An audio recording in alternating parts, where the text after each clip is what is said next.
इंसान राय हक पे चलने से डरता है, इन 3 खौफ की वजह से। मैं जब पॉलिटिक्स में आया तो मैं जब पढ़े लिखे लोगों को कहता था कि मेरे साथ आओ पॉलिटिक्स में, अगर पॉलिटिक्स में करप्ट हो गए तो ईमानदार लोगों को आना चाहिए। मुझे अफसोस से कहना पड़ता है कि पढ़े लिखे और ईमानदार लोग ज्यादातर मुझे कहते थे पॉलिटिक्स बड़ी गंदी है, हमें जलील कर देंगे।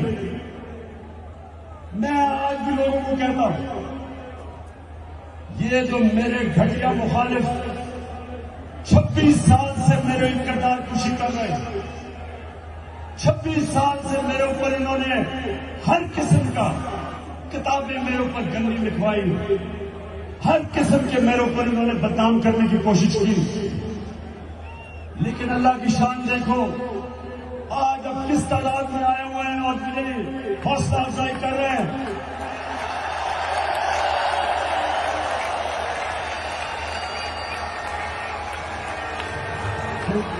क्योंकि मेरे पाकिस्तानियों, ये अल्लाह ने कुरान में लिखा हुआ है कि इज्जत और जिल्लत मेरे हाथ में है। नहीं तो अमीर लोग, पैसे वाले लोग